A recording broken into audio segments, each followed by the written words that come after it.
sing the thunder song. Wait. When you hear the sound of thunder, don't you get too scared. Just grab your thunder buddy and say these magic words.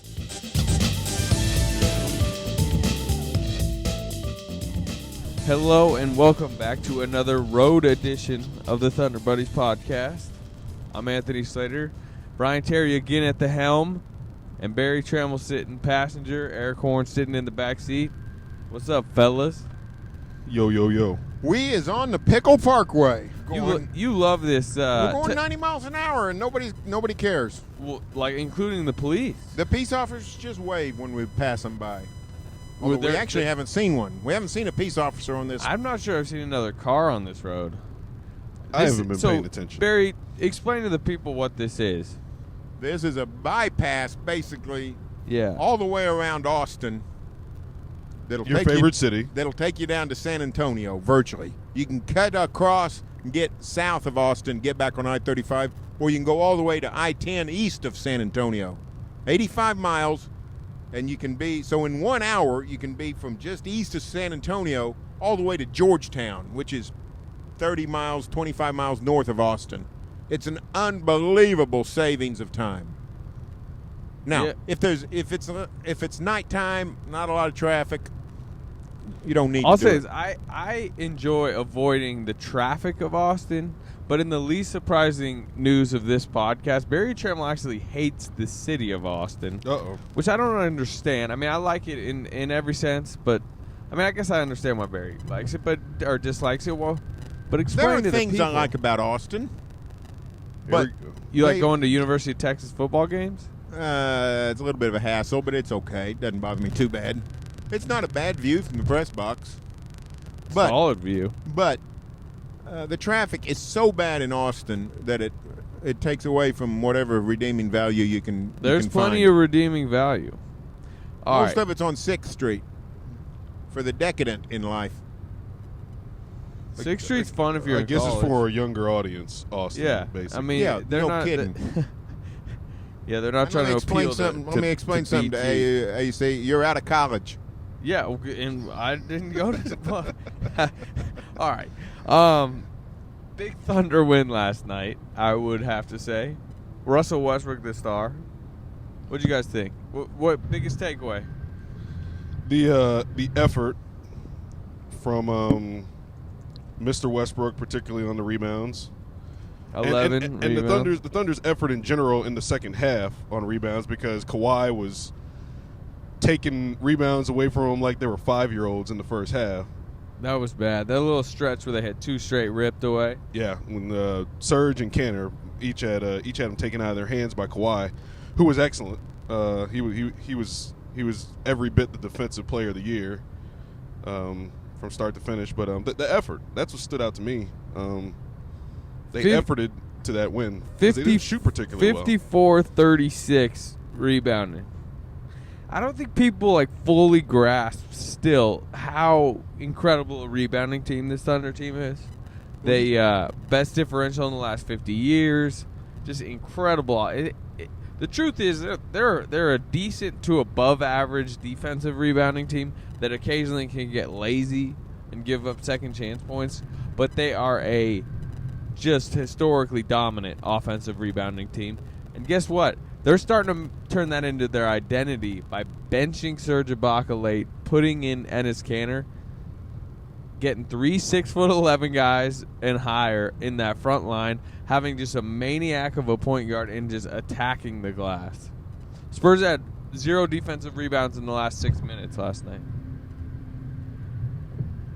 Zero defensive rebounds. Now, that's a stat right there, AC Slater. I did not know that. Of course, that comes from good offense. Yeah, no, I mean, look, the Thunder made a lot of shots, but when they didn't make shots, they rebounded them. And the only thing that stopped them was throwing the ball away. Yeah. But what I take away from down the stretch was the dominant overall performance. This is a team that has been cast as fourth-quarter folders, fourth-quarter failures. With 4 minutes left in San Antonio against the Spurs, they trail by 6.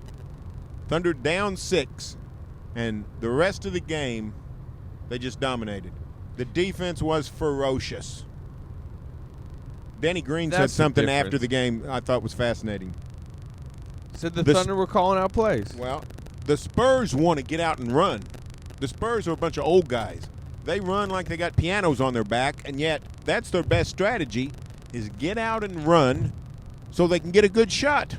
If they set up in half court, they're not getting good shots. There's a Particularly since LaMarcus Aldridge dried up, they're not going to get anything in half court anymore on the Thunder. I mean, he was their guy in the first 2 games, and since it's kind of gone away from him, or his shot's gone away because the Thunder is playing a better defense against, or the same defense. Yeah, as far as Aldridge goes, he was 33 of 44 for 78 points in the first, or 79 points in the first 2 games.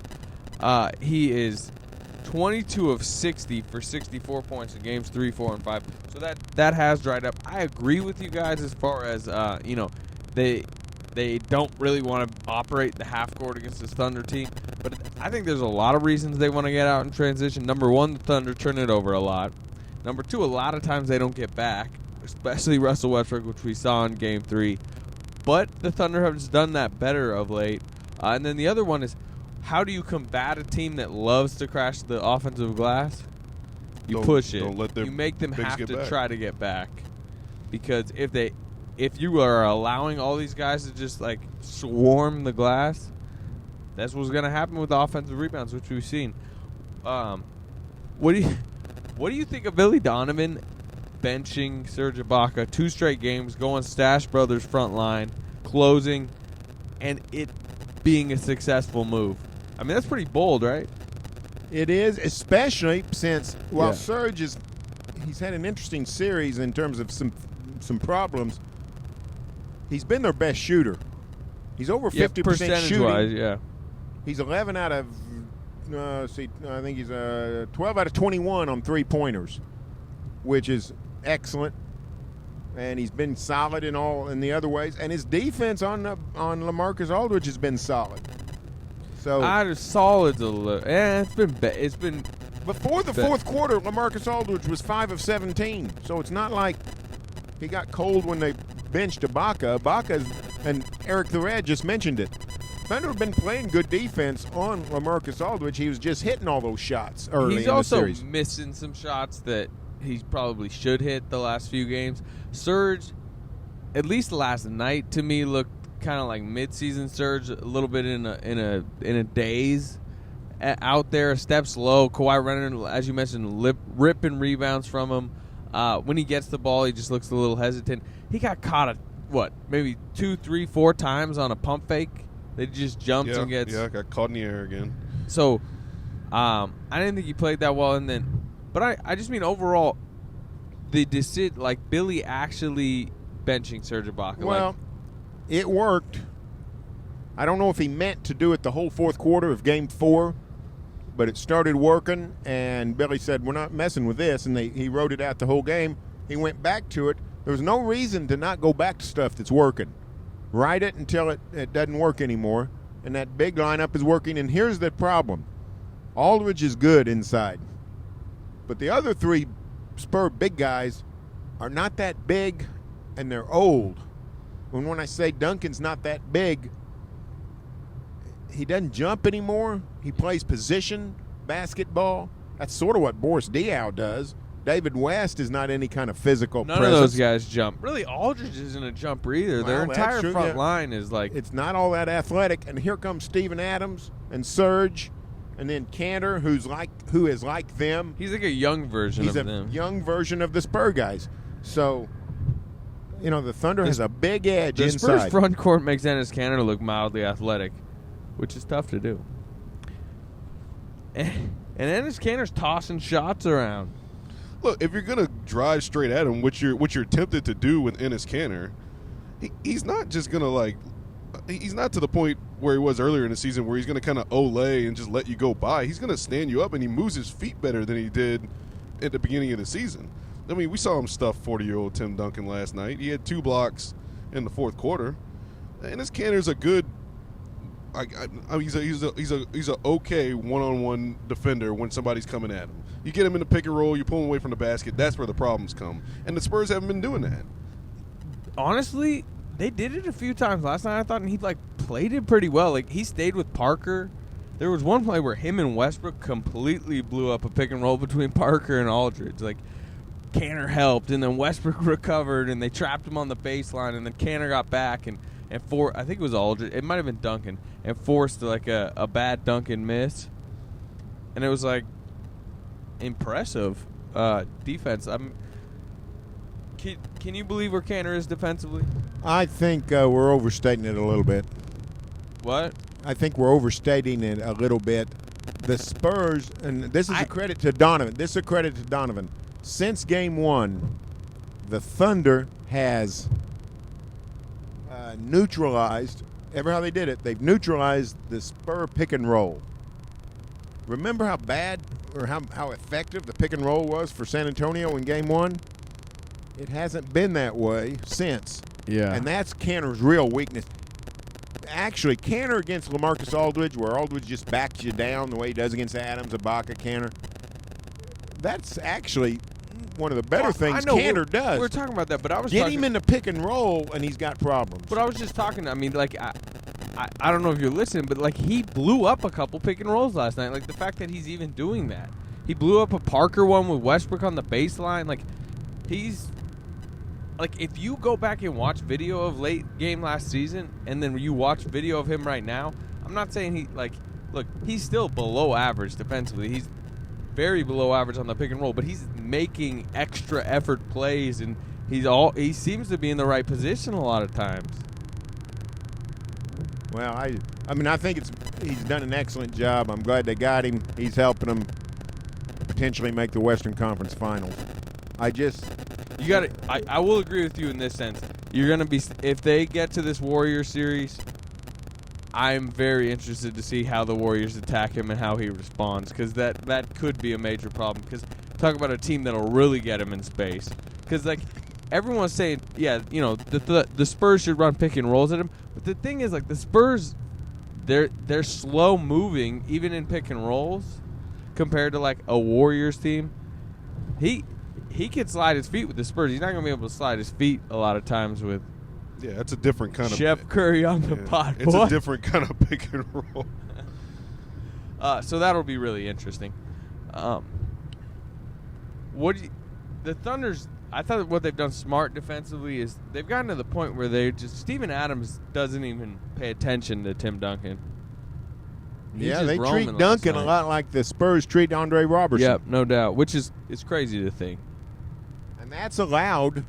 You know, they didn't double-team LaMarcus Aldridge early. They're double-teaming more. And it's not a true double-team, but it's, running the guy at him, darting at him, going back, shading, showing.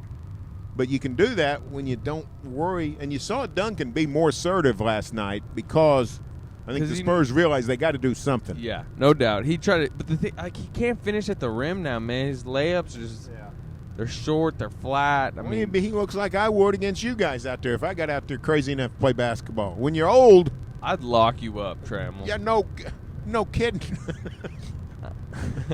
No kidding. That's my point. There's 29 years difference between our ages, and that's about what it is with Tim Duncan and Steven Adams. Hey, Steven Adams is literally 18 years younger than Tim Duncan. Let's throw you back in the time machine, 29 years, and I'd still lock you up. Yeah, I don't know about that. But Steven Adams is 18 years younger than Tim Duncan. Yeah, it's crazy.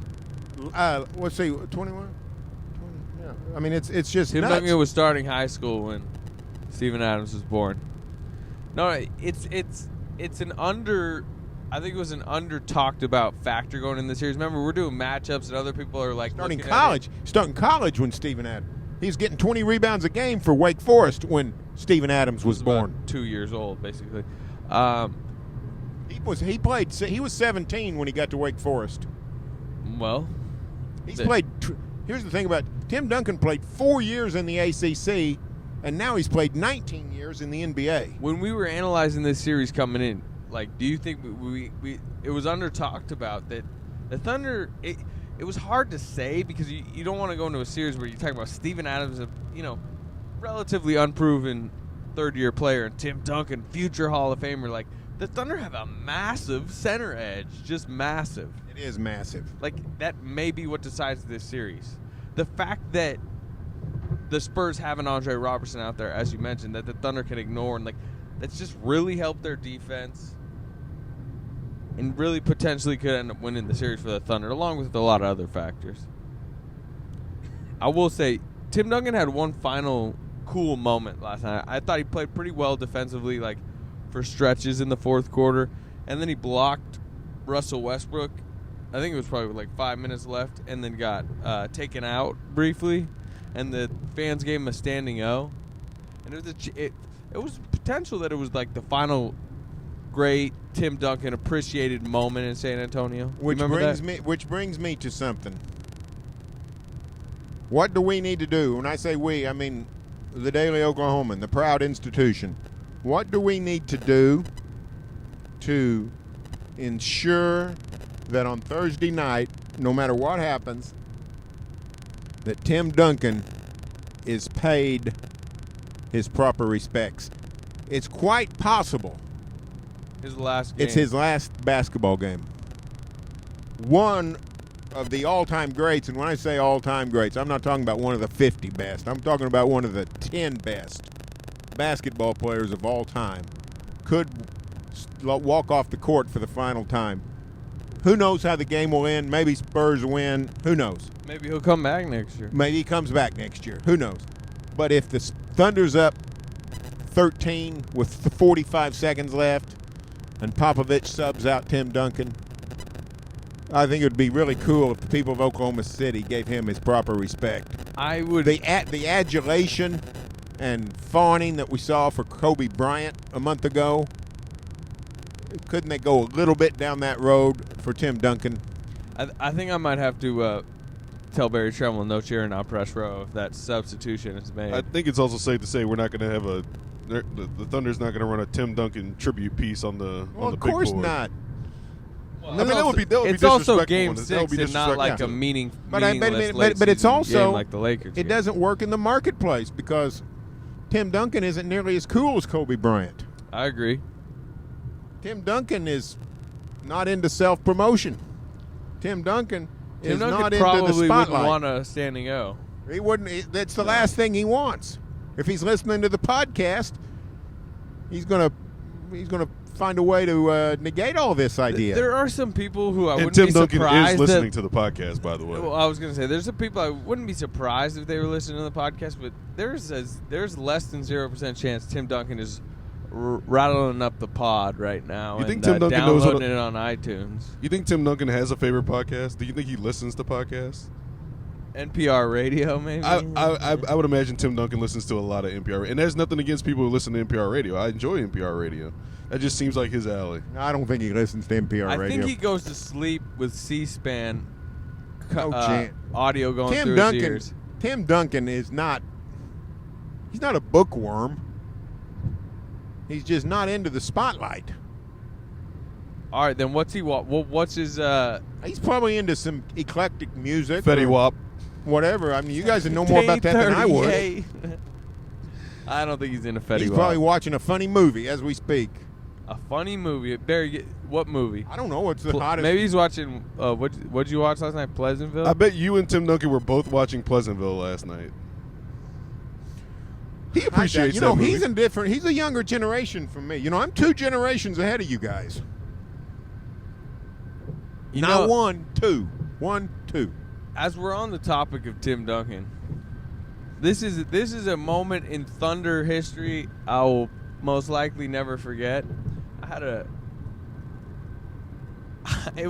a kind of weird view of it because it was either Donovan or a ref was standing in my way, but I'll never forget potentially in like his final minute, like his final shot in San Antonio history. I mean, like actually in the city of San Antonio potentially is a very important, kind of like a sweeping hook shot through the lane that as it's going up, it gets spiked, blocked away. And I had a weird view of it where I thought it was Adams because I just figured like there's nobody else on the court at the time that's blocking that shot besides Adams. It was Enes Kanter. It is a shocking moment in NBA history. I think that he may have sent Tim Duncan to, basketball purgatory, whatever you want to call it. That might be the moment of clarity for Tim. Like, he might have had. You mean if Tim Duncan's sitting in the offseason, he's like, should I come back, should I not? And he's like, wait, I forgot about that block. Enes Kanter just played volleyball with my hook shot in the most important moment of the season. It was like, when you bring it up that way, it reminds me of that Tracy McGrady dunk where he drove baseline and dunked on Sean Bradley when he played for the Rockets and Bradley was on the Mavericks. It was the Kevin Harlan call, the suck the gravity. Is one of his just one of those great dunks. And I think Sean Bradley retired maybe the week after. That was the last straw. He was like, okay, I've been getting dunked on for more than a decade. This has to stop. That's what that block in your analogy kind of reminds me of. Shocking moments in Thunder history, Barry. Where does that rank? Oh. He's going to downplay it. He's downplaying He's going to downplay everything. Not in the top 10, I wouldn't think. He's Maybe not in the top 20. Except for Shocking? Wendy's hamburgers. I've seen all kinds of shocking things. Enes Kanter spiking one to the 3-point line, basically, on a future Hall of Famer, best power forward, whatever. I know we know his state, and I understand how the play happened, but in that moment, and this wasn't a second quarter play. This was a huge defensive play. Yeah, when was that? Was that that was 2 minutes 2 minutes left? Yeah, no, it was good play, but like we said, I don't Duncan even mean good play. I just mean jaw-dropping thing to happen in if he'd front have of us. blocked Kawhi Leonard, I'd be more impressed. Well, no doubt about it, but just the name Tim Duncan. My point is, I understand how the play happened. I know where Tim Duncan is in his career. I know that Enes Kanter's getting better defensively. Honestly, the weirdest stat of the series is he leads the Thunder in block shots with 6. He has more than Serge, who has 5, and Adams, who has 5. But just that, that's what played out. Can I say something that's going to be counter to my Can't wait. Tim Duncan for president campaign? Can't wait. He old. In some ways, he is like Kobe Bryant in that he really shouldn't be playing anymore. Tim Duncan is not a starting center caliber. I'm not sure they have a better option, though. On a NBA contender. But you're right. They don't have a better option because they're so weak inside. This Spurs team would be better off with Thiago Splitter instead of David West. Now, Splitter's hurt down the stretch with Atlanta and whatever. But they miss Thiago Splitter more than they enjoy the addition of David West. Thiago Splitter. And here's the deal. West was great for the regular season, consistent, solid, blah, blah, blah. But when you get to the playoffs and you're playing an elite team every night, every 2 days for 2 weeks. But the truth of it is, their front line the last time they played the Thunder was Tim Duncan and Thiago Splitter. They didn't have Aldridge. The only reason they have Aldridge is they had to unload Splitter. Yeah, that's you're right. And I'm Aldridge. not saying you're right. Imagine if this front line was no Aldridge, it was Duncan, Splitter, West. Yeah, no, it would be you're even right. more Now, of a 2 years ago, bloodbath. though, 2 years ago, Duncan could still play. No doubt. He wasn't as good as Aldridge, though. I'd say. No, probably not. This is the. But what Dial was better. That's the point. That's Yeah, what you're happens to old guys. They get old. Let me promise you. Hand me a Bible. I'll testify to it under oath. Getting old is no This fun. guy used to be putting up 18 and 12 in the rec league. Now he just can't even get on the court. That's what I'm saying. Getting old, it happens. Charles Barkley says it every night on TNT. We all get old. And the Spurs are old. It's amazing they've done what they... The story of this Spurs season is not, what happened to them in the playoffs. The story of this Spurs season, and heck, they might still win the series, but the story of this season is... They really might. How did they get this... How did they win 67 games? It is stunning. It is a credit to Popovich in a lot of ways. But my bigger point on that play is it's not that it happened. It's just the culmination of the Enes Kanter storyline to that moment, and just everything that surrounded him the last few years, and the criticism of his defense and how he's unplayable and this and that, and he was gonna be unplayable against the Spurs or Warriors in a series, and there's 1 minute to go. He's closing the game. He's playing the entire fourth quarter, and he throws a Tim Duncan shot away. It was just I was like, couldn't help from laughing in a sense. Like, it was like, I was like, is Twitter about to explode? Then Enes Kanter just came over and did that. It was a double take moment, for sure. And it's great.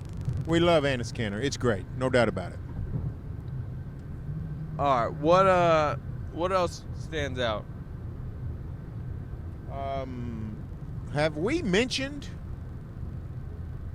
the phrase Kevin Durant in this podcast? I don't think so. I think, he had some plays that were important yesterday, but he also almost lost the game with some bad turnovers.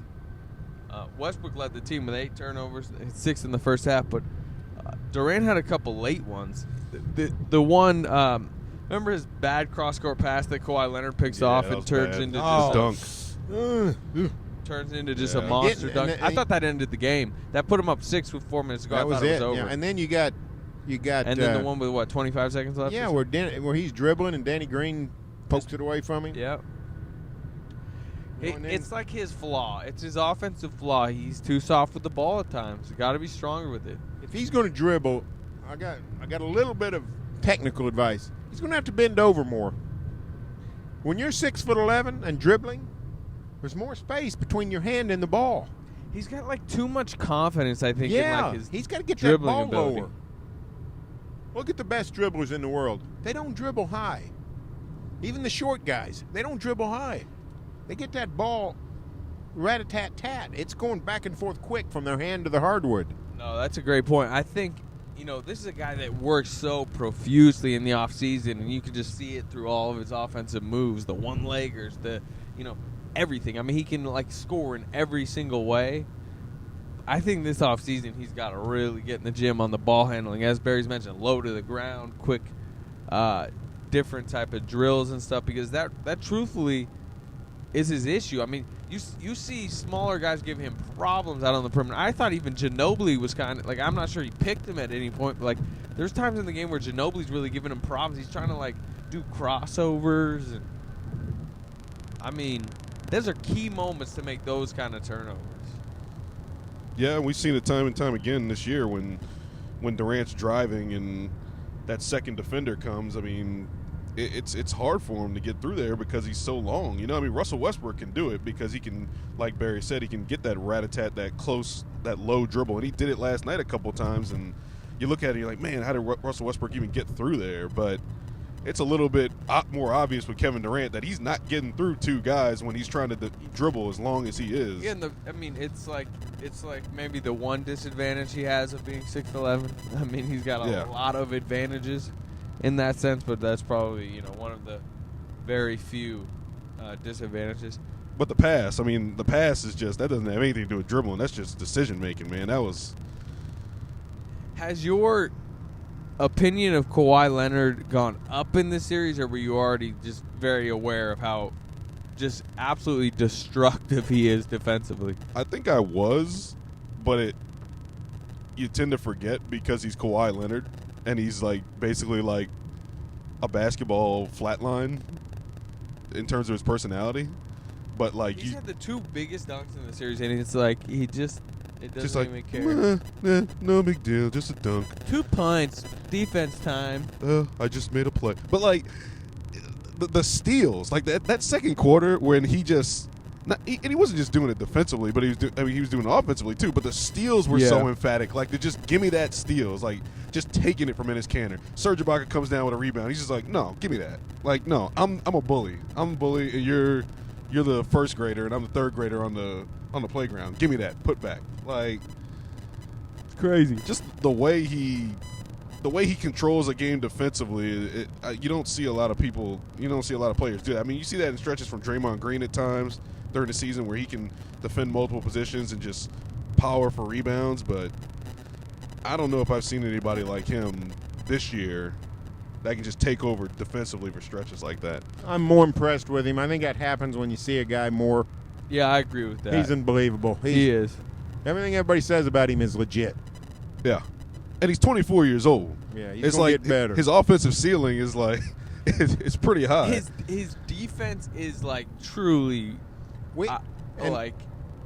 elite, probably best I've ever seen. I mean, it's It's like the Tony Allen destructiveness with like a way calmer approach and a bigger body. Yeah, 3 inches taller and longer arms. Hey, we haven't even talked about the biggest issue of Kawhi Leonard last night. He didn't guard Durant or Westbrook till the fourth quarter. He turned him into a free safety. Pop turned him into a free safety. His assignment was Andre Robertson, which meant his assignment was... You like that. Well, I didn't. I thought it was an idiotic thing at the start, and then it worked. Yeah. Then he was just causing turnovers everywhere. Yeah, just go destroy. It's like you practice all week with your defense, and then on Sunday you tell your middle linebacker, "Hey, whoever's got the ball, go tackle him." And he's running around stealing the ball from everybody.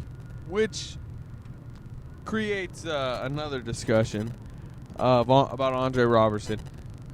I mean, Dion Waiters at this point has got to get 32-plus minutes a night. You know he's got to close. At this point, it's pretty sure Billy is going to close with him. I think the only reason he didn't play more last night is because he got in first-half foul trouble. Yeah.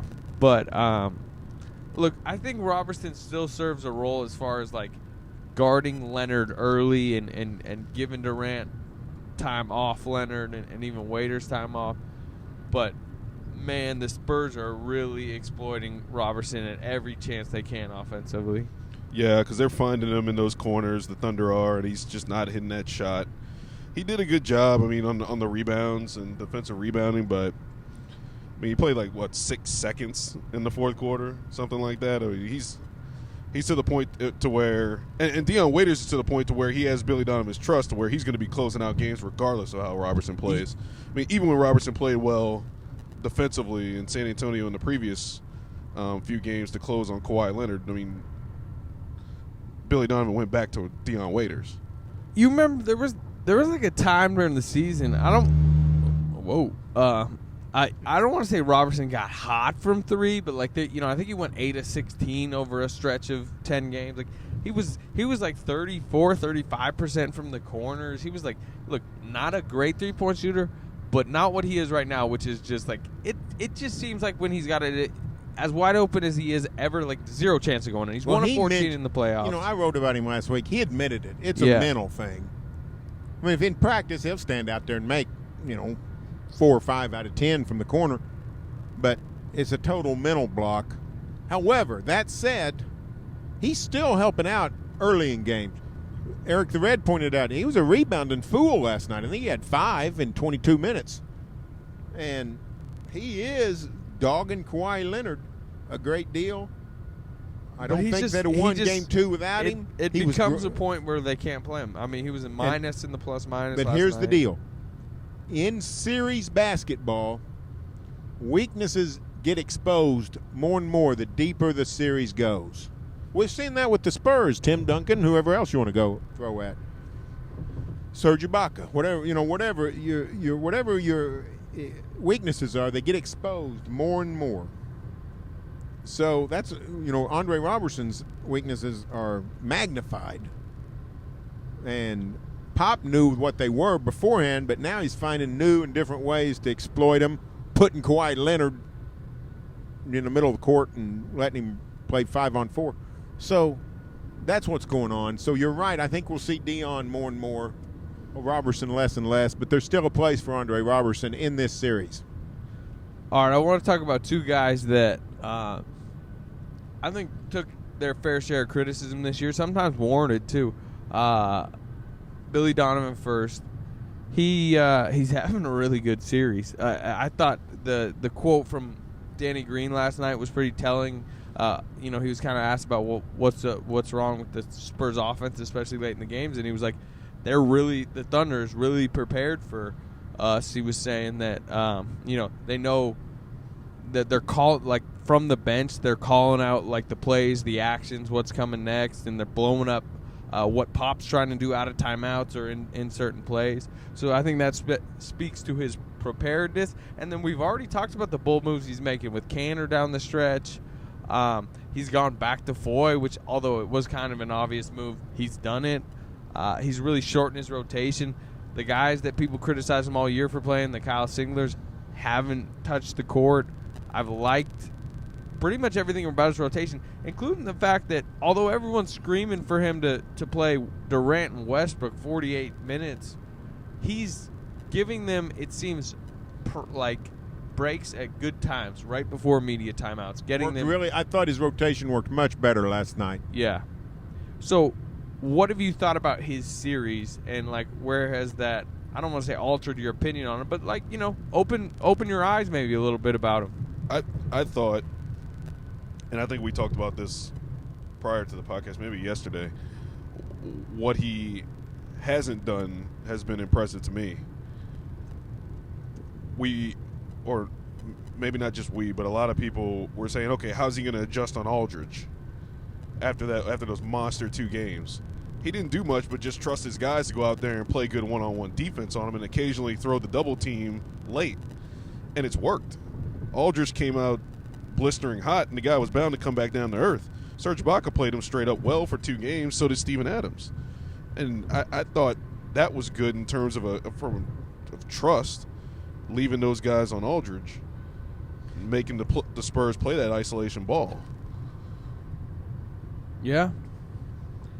You guys won't remember the old Garth Brooks song. I think it's Garth Brooks. I might. Sometimes I thank God for unanswered prayers. Sometimes the best decision you make is to not do anything and just stay in the course with Aldridge has proven to be very valuable for the Thunder. Okay, Sam Presti.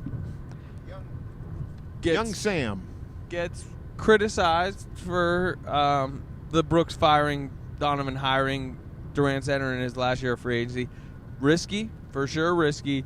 For stretches, potentially look like it might be a bad thing. But if Donovan does what he's doing this series, wins this series, making some of these tweaks, that ends up potentially being a very good move by Presti. And then the other 2 that just really stick out to me in this series that I think Presti should get credit for is he sends what will be probably the 26th pick in this year's draft, somewhere around that, for Dion Waiters. Plucks him in a 3-team deal last January. Guy's criticized a lot, but he's turned into a must-play guy, 30 minutes a night, the 2 guard. In a sense, he's not as good as James Harden. He will never be as good as James Harden. But in a sense, he's kind of playing that Harden role where he's ball handling at times. I think he's made some really elbow aside. I think he's made some smart plays in this series. He gets the loose balls. He's good defensively. He's getting to the rim. He's hitting jumpers pretty well. What they've done with Waiters and what they've turned him into, and what Presti saw out of a 23-year-old for that trade, I think is turning out to be a crucial move. And then the Enes Kanter deal. Reggie Jackson, disgruntled, everything, and he identifies Kanter, gets him in, makes the controversial choice to match Kanter in restricted free agency, and guess what? The guy is playing a huge role. He's playing over Serge Ibaka in Game 4 and Game 5 wins, huge wins, where guess what everyone's talking about post-game? Guess what Greg Popovich is talking about? We can't handle them on the glass. That's the issue. It's that they're battering us on the boards. That's an Enes Kanter thing. He mentions Enes Kanter by name. This is the reason the Thunder... Look, Russell Westbrook and Kevin Durant are the number 1 and number 2 reasons they're winning the series, but Donovan's adjustments, Kanter's play, Waiters' steady 2-guard contributions, they're not winning the series without those either. So... Kanter and Waiters have to play well in order for the Thunder to go and advance in this postseason. They have to. I mean, they, like you said, Presti hedged the future of the Thunder essentially on these 2 guys. I mean, they matched Kanter for all that money. And as long as and for a while it looked like they were those were shaky moves. Yeah. Presti, I think, is coming out fantastically in this series right now. Well, they're playing really well. I don't know if it's going to continue, particularly from a Waiters standpoint. I think I'd hedge my money more on Enes Kanter. Yeah. Being able to come up with the rebounding. It's really stuff Kanter's done all year. People just wanted to say, well, let's see if it continues. Let's see if it continues, and it just has. And credit to Waiters. I think for the most part of the year, he's shown restraint in his offensive game and not taking as many of those step backs as we're used to. He'll take that step back, and you think he's going to pull it, but he'll pull the ball back down, and he'll swing it around, and the ball will keep moving. I give Waiters a lot of credit for that. I agree. I don't know that I bet he hadn't taken more than 3 step backs the whole series. He used to do 2 a game. Now he doesn't do 1 every 2 games. Sometimes he's like really looking to pass, like almost overpassing. Now, Eric the Red pointed out he do not pass on the pick and roll. He never passes on the pick and roll. Yeah, it's you like don't he's hit the almost like roll. he's scared. Sometimes they'll hit a 3-point guy. Like he'll drive and they'll help and he'll kick to the he's not corner. interested in interior passing. But he's not. He's hitting the very roller. hesitant to throw that pass. But let me say this about Sam Presti, and we, in the same way that we know so much about why Durant and Westbrook and Kanter and Adams, whoever, are so good and all the little things they do, we also pick at their warts of the guys we know the best. And the Thunder bench gets a pretty serious rap all year. They were pretty good last night. Oh, but they killed the Spurs. But the truth is, everybody's bench is flawed. The idea coming in was that the Spurs had the vastly superior bench.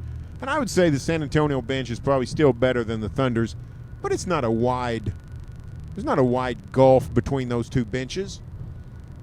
And Presti, Charles Barkley said this. Some of what Chuck says is off, but Chuck is right. Chuck said the Thunder's got the best roster in the NBA. I don't know if that's true, but it's not. If they don't have the best, they got the 2nd or 3rd best, and it's close to the best. The idea that Sam Presti has sort of messed this up or hasn't done a fabulous job. I mean, he turned a draft pick that was going to be Andre Robertson level or somebody into Dion Waiters. He turned disgruntled Reggie Jackson into free at last, Enes Kanter. So he's done a phenomenal job. He plucks. I mean, just think about everyone in the series. I mean, obviously, the Westbrook draft pick. Not that we need to go back to that, but that was a bit. Nobody criticized. nobody. Steven Adams at 12 in a bad draft. Even Bill Simmons is starting to, I guess back off of the James Harden trade a little. Said the way Adams is playing, then maybe the Thunder will win in the last. Not only the way that Adams is playing, but the way that everything's gone south with Harden in Houston. The age of and this is what makes this series, I think, eye-opening on a national level to a lot of people. The Thunder's top 8. This is the Thunder's top 7 players age-wise. Durant, 27. Westbrook, 27. Ibaka, 26. Robertson, 24. Adams, 23. Kanter, 23. Waiters, 24. I mean, yeah, it's a bunch of Barry Trammels playing against a bunch of AC Slaters and Eric Horns. That's what's going on. I mean, I can stay a while, but eventually I'm going to have to go to sit down and watch you guys ride Spurs off. top 8, 24, 30, 33, 28, 40, 38, 35, 34. Yeah, I mean, it's the old-timers game. And people are saying Durant should maybe go to the Spurs. I mean, if they dump off a few of those older guys. Yeah, there's no doubt about it. I mean, like, look, they might win a few games. I'll give them that. Yeah, no, they definitely might would. work. It's just fun. I don't know, man. The youth of this Thunder team is Greg Popovich coaching Durant and Kawhi Leonard. It might work out. I don't know. Yeah. I don't know. No. I mean, it's of the options. That's one of the obviously better ones. But anything else in this series as it moves forward? I mean, honestly, I could totally see the Spurs winning Game 6. Totally. The crowd is going to be maybe as electric as I can, how could it not be maybe the most electric crowd ever, at least from the tip? But the Spurs don't get rattled. It's going to be a fascinating first 5 or 6 minutes to see if the Thunder comes out overcharged. It'll be interesting to see because both teams kind of came out kind of sloppy in the last game. Yeah. Which I think really played into the Thunder's favor because, the Spurs could have been up more. But it's going to be interesting to see how the Thunder comes out and how they handle this closeout game. Barry, how you kind of seeing Game 6? I favor the home squad every time. And it's another quick turnaround. We haven't talked about it, but the one-day rest. Thunder's 3-0. Yeah. More than that, Thunder's 0-2. It's a one-day rest situation. So I think you got to favor the Thunder. Yeah, and I mean, I think Donovan's really kind of figured this out as the series has gone along. He's maximizing Kanter more. Now that Foy's getting those, 6, 7, 8 minutes, suddenly those lineups seem a little sturdier than when Payne was playing. The Thunder, I mean, the Spurs didn't play well last night, obviously, but the Thunder didn't play that well. They turned it over, 20 times? Durant I thought Durant didn't have a good game. They still win.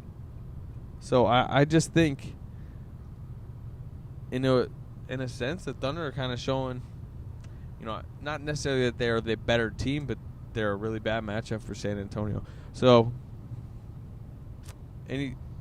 what else? What else are you looking forward to? You know what, guys? I love being on the open road with you. And I like San Antonio a whole lot. And we could eat at the Josephine Street Bar and Grill. But I'm sure hoping the Thunder closes it out in 6. Just because you don't want another San Antonio drive? Well, yeah. I mean, I'd like to see the Thunder go as far as possible. And if they're going to win it, just win it in 6. Every hypothetical situation we'd have post-Game 7 is not ideal. Be it the Thunder win and we have to go straight to California, or the Thunder lose and we have problems in terms of coming back for the exit interviews. So it's a situation. It's a situation. But it's fun. Let me tell you what. Yeah, no complaints. What a series. Unlike you young lads, me and the Bird, Brian Terry here, we have experienced life covering Oklahoma sports before the NBA came. Much better with the NBA in town. Much better. And when they're beating the Spurs in the Western Conference semifinals, it's pretty high. Hey. It's pretty tall cotton. This being my first year on the beat in the playoffs, I have no complaints. Even the Dallas series, for all the shenanigans, That was fun. was high. Hilarious. Was that high series, entertainment. That series was hilarious. That's hilarious. And I will look back on that with much joy in my heart. But the Spurs series, in terms of just caliber of play, I mean, it's just some of the most high caliber.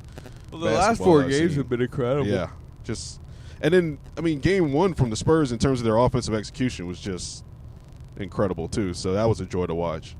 And LaMarcus Aldridge, he's like a national treasure offensively. All right. Well, we will talk to you again, I guess, post-Game 6, probably Friday.